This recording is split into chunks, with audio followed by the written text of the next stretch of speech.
हज़रत इमाम जलालुद्दीन सूतवी रहमतुल्लाहि तआला अलैह ग़ालिबन अहयाउल उलूम में फरमाते हैं, आप फरमाते हैं कि रोज़ मैं अपने घर से निकला और मैं कब्रिस्तान के रास्ते से गुज़र रहा था कि कब्रिस्तान में मैं रुक गया और मैंने मुराक़बा करना शुरू किया। जब मैं मुराक़बे में गया तो मैंने देखा कि कब्रिस्तान की तमाम कब्रें नूर से रोशन हैं। सुभान अल्लाह, सुभान अल्लाह। तमाम कब्रें नूर से रोशन हैं। एक कब्र तमाम कब्रों से ज़्यादा नूर से रोशन है।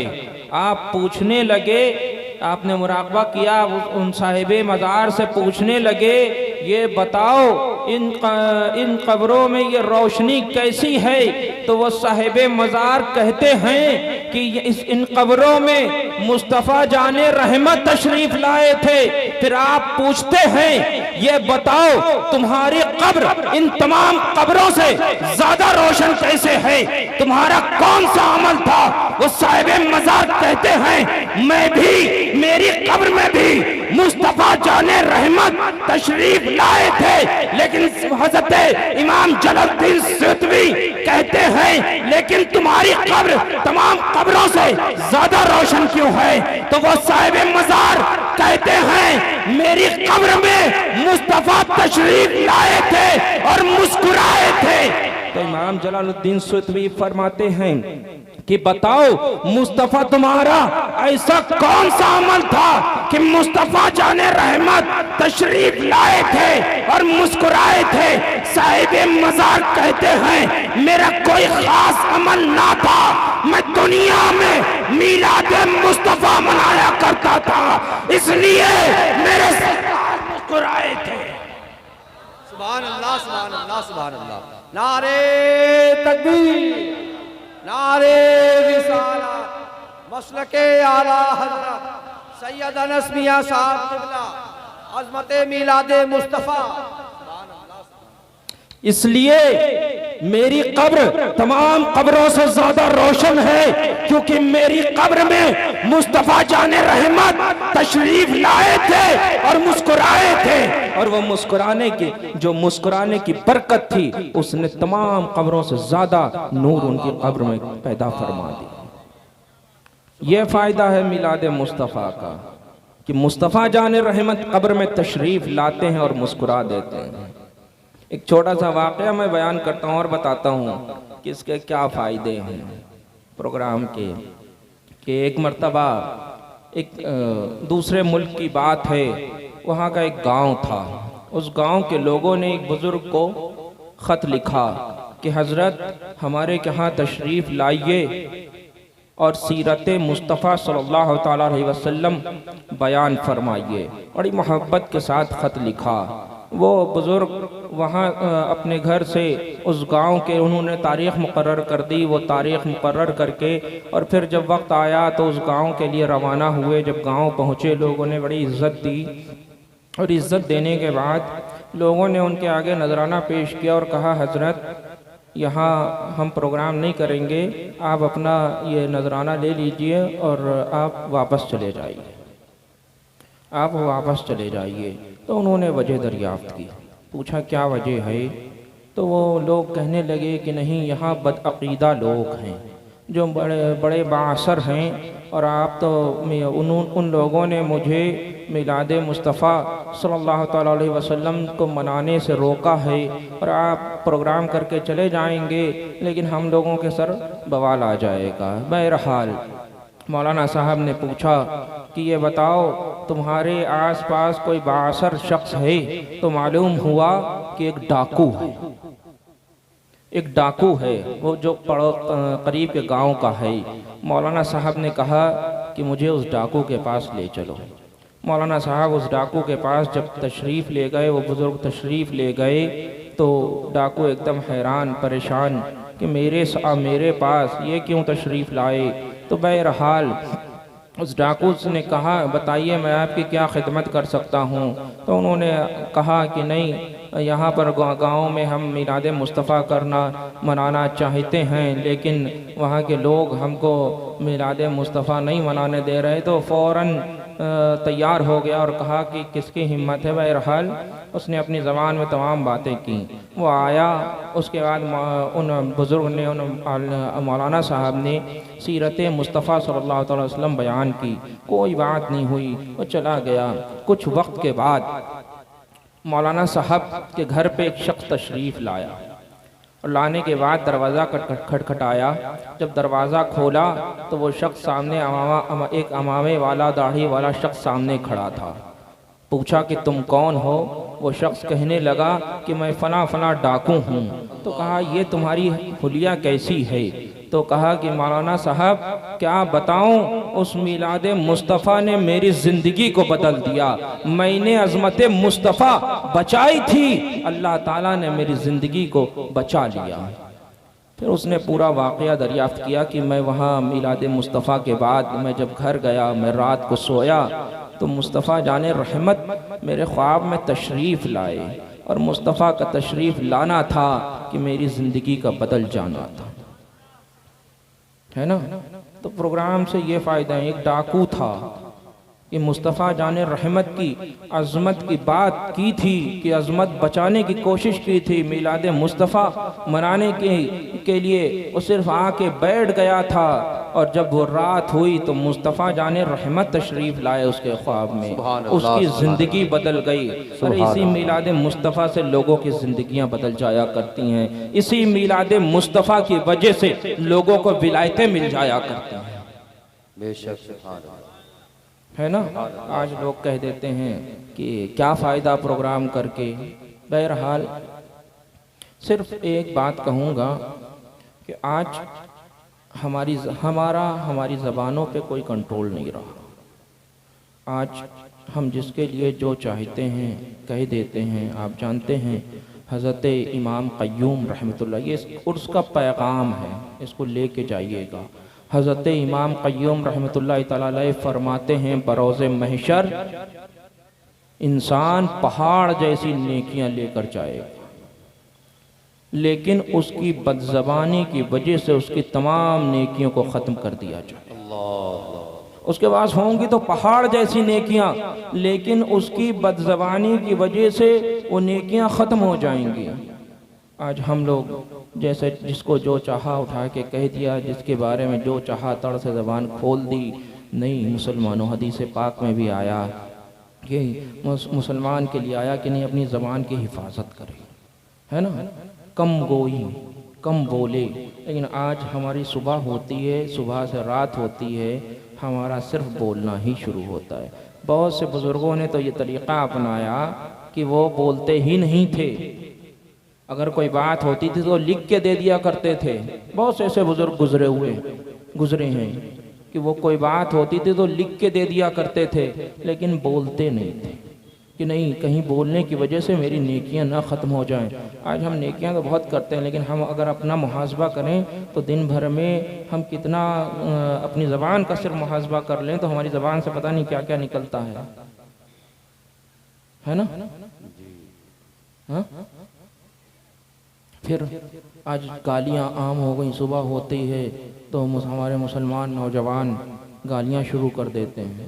हमारे मुसलमान नौजवान सुबह अगर माँ ने हिला के उठा दिया तो माँ ही के ऊपर बरसना शुरू हो जाते हैं। बाप ने उठा दिया तो बाप के ऊपर बरसना शुरू हो जाते हैं। ये बस ज़बान ही तो है। हाँ, ये सब बातें नेकियों को खाने वाली ही तो हैं, है ना। आज कैसा देखिए हमारा एकदम बहुत अजीब सा माहौल होता जा रहा है। हम जिसके बारे में दिन रात गीबत किया करते हैं, जिसके बारे में जो चाहते हैं कह दिया करते हैं, हाँ? है ना। आज हम गीबत को गुनाह मानने को नहीं तैयार हैं। आज हम गीबत को, उनकी बुराइयों को गुनाह मानने को नहीं तैयार हैं। हम समझते ही नहीं हैं कि ये गुनाह नहीं है।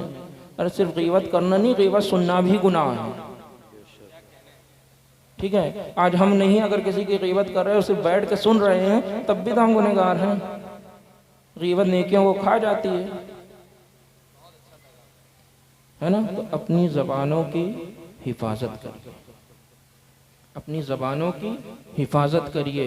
होंगी तो बरोज़ महशर पहाड़ जैसी नेकियां, लेकिन ये ज़बान की वजह से सब ख़त्म हो जाएंगी। जानते हैं आप हज़रत सिद्दीक़ अकबर रज़ी अल्लाह तआला अन्हु, जिनके लिए सरकार ने फरमा दिया कि ये सिद्दीक़ तुम जन्नती, जिनको जन्नत का सर्टिफिकेट मिल गया है ना, वो रोया, अक्सर रोया करते थे, बहुत रोते थे, और उसके बाद फरमाते थे अपनी ज़बान को उमेठा करते थे, अपनी ज़बान को उमेठा करते थे। हाँ? कि ये बहुत ख़राब है, ये बहुत ख़राब है। इसी से अक्सरियत में गुनाह होते, सरजद होते हैं। बताइए आज हमारा क्या हाल है? हम जिसके बारे में जो चाहते हैं कह देते हैं, जब जिसको चाहा गाली दे दी। मजाक में भी तो गाली देना गुनाह ही है, झूठ बोलना गुनाह ही है। आज हम सिर्फ एक काम कर लें कि अगर हम सिर्फ सुबह उठें और सुबह से दिन भर रात में जब बिस्तर पर लेटें तो सिर्फ अपने गुनाहों का मुहासबा कर लें कि आज हमसे कौन सी गलतियां सरजद हुई, हमसे आज कितने लोगों का दिल टूटा, आज हमने कितने लोगों को गालियां दी। सिर्फ एक दिन अगर मुहासबा कर लें तो दूसरे दिन तौबा कर लें, खुद ब खुद आप तौबा कर लेंगे। लेकिन एक बार मुहासबा करके तो देखिए कि हमसे कौन सी गलतियां सरजद हुई। और हमारी ये माँ बहनें, इनका तो बड़ा अजीब ही माहौल है कि जब तक किसी की ग़ीबत नहीं कर लेती तब तक खाना नहीं हजम होता है ना, और शोहर को जब तक 4 बातें नहीं सुना लेंगी तब तक खाना नहीं हजम होगा। सुबह होती बहुत से मर्द तो इसी वजह से घर को जाते नहीं हैं, उनका घर में दिल नहीं लगता कि घर में बीवी उनको ताने मारा करती है, घर में बीवी तमाम उनको सुनाया करती है। आप जानते हैं हज़रत मौलाना फजलुर रहमान गंज मुरादाबादी अलैहि रहमा का नाम सुना है ना, गंज मुरादाबाद शरीफ में इनकी बेटी थी। इनके पास एक साहब तशरीफ़ लाए, मौलाना साहब थे, मौलाना अब्दुल रहीम साहब। उनसे 12 साल बकरियां चरवाईं, 12 साल बकरियां चरवाईं। 12 साल बकरियां चरवाने के बाद आपने उनसे अपनी बेटी का अक़्द कर दिया, निकाह कर दिया। जब बेटी रुखसत होकर अपने वहीं उन्हीं के यहाँ वो था, उन्होंने एक कमरा दे के रखा था उनको, उसमें गई तो देखा एक छींके में कुछ रोटी टंगी हुई है, छींके में कुछ सामान है। शौहर ने उतारा और एक रोटी उनको खिलाई और एक रोटी उठा के रखने लगे। तो पूछा ये क्या है? तो कहा कि तुम नई आई हो, हम बहुत गरीब हैं, हम बकरियां चराया करते थे और ये सुबह सुबह नाश्ते के लिए है। तो फ़ौरन मौलाना फजलुर रहमान गंज मुरादाबादी अलैहि रहमा की शहज़ादी कहने लगी कि मेरे शौहर मुझे कुछ मोहलत दे दीजिए, मैं अभी अपने घर गई अपने वालिद से मुलाकात करके वापस आऊँगी। तो कहा कि तुम अभी फ़ौरन तो आ रही हो, तुम इतनी जल्दी कौन सा काम आ गया कि तुम अपने घर वापस जा रही हो? कहा नहीं, मुझे थोड़ा सा जाने दीजिए, इजाज़त दे दीजिए। उन्होंने जब ज़्यादा ज़ोर दिया तो मालूम है बेटी ने क्या कहा? मौलाना फजलुर रहमान गंज मुरादाबादी की बेटी ने क्या कहा? कहा कि मैं अपने वालिद से पूछूंगी कि कैसे शख्स से मेरी शादी कर दी जिसको अल्लाह पे तवक्कल नहीं है, कि जो कल के बारे में सोच रहा है कि कल कहां से खाना आएगा, ऐसे शख्स से मेरी शादी कर दी।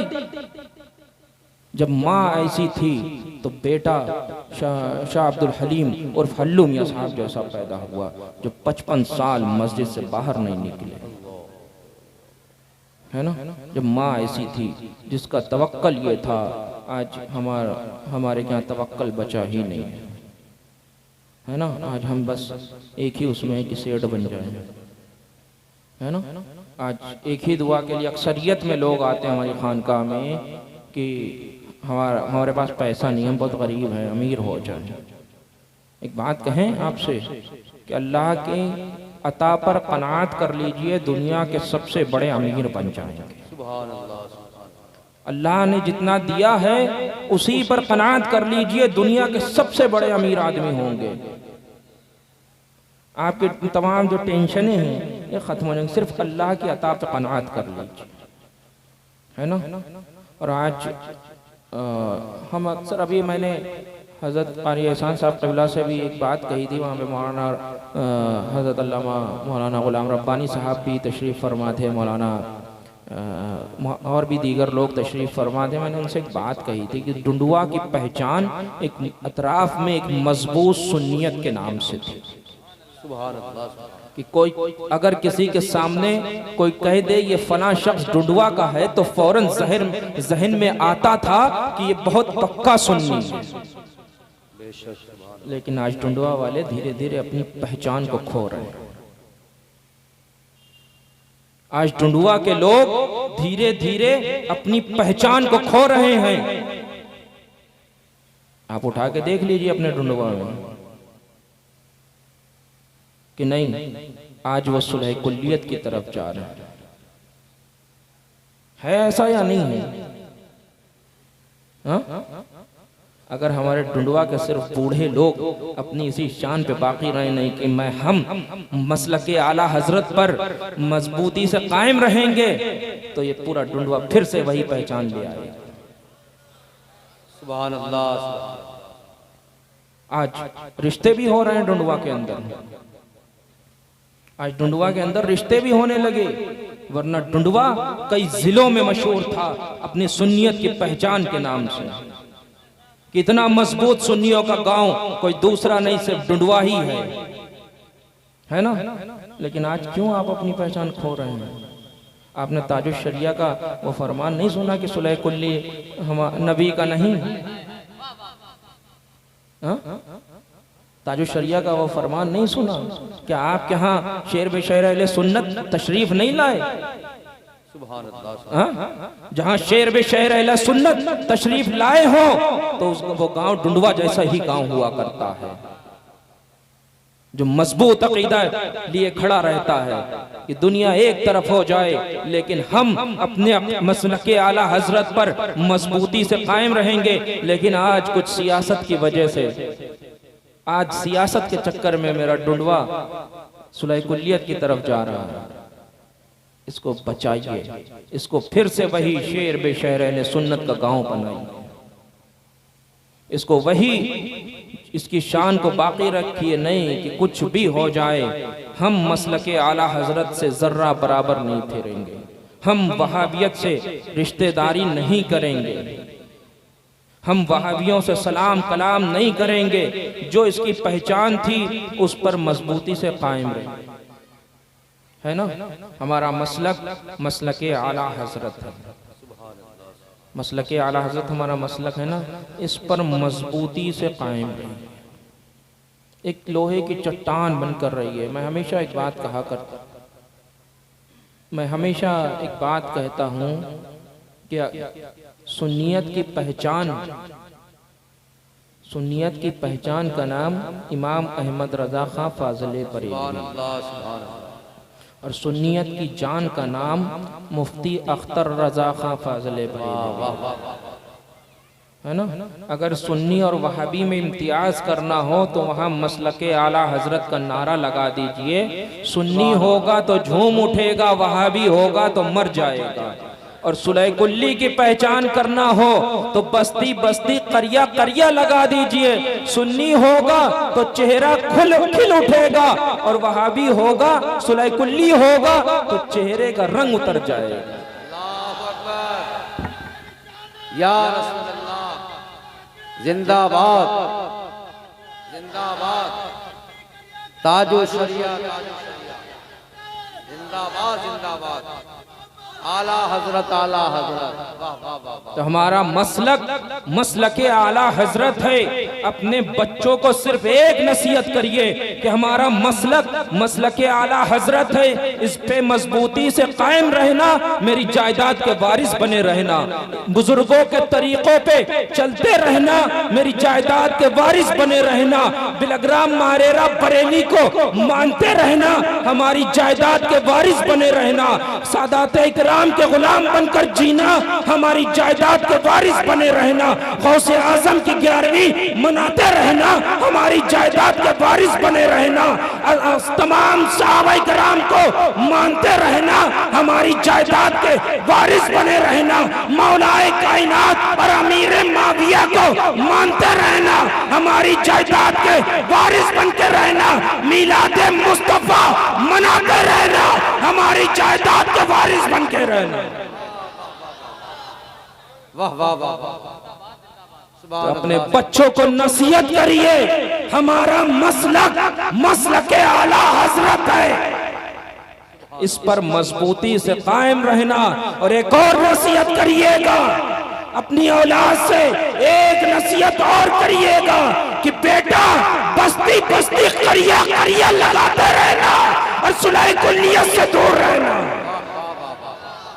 वाह वाह वाह वाह। सुभान अल्लाह। अपने बच्चे को एक और नसीहत करिएगा कि बेटा बस्ती बस्ती करिया करिया लगाते रहना और सुलह कुल्लियत से दूर रहना। ठीक है, ठीक है, मैं जा रहा हूँ, बहुत लंबा वक्त ले लिया मैंने, मैं जा रहा हूँ, लेकिन कोई भी खड़ा नहीं, ठीक, कोई भी खड़ा नहीं होगा और पूरा प्रोग्राम सुन के ही, पूरा जलसा सुनकर ही जाइए। ठीक है, मुझसे कोई मुसाफा वगैरह मत करिएगा, वरना यही होगा क्या चाहते हैं, इल्ज़ाम आए मेरे ऊपर कि सैयद साहब गए, पूरी भीड़ लिए गए, क्या चाहते हैं। हाँ, कोई खड़ा मत होइएगा, ठीक है, बैठे रहिएगा। अस्सलाम वालेकुम।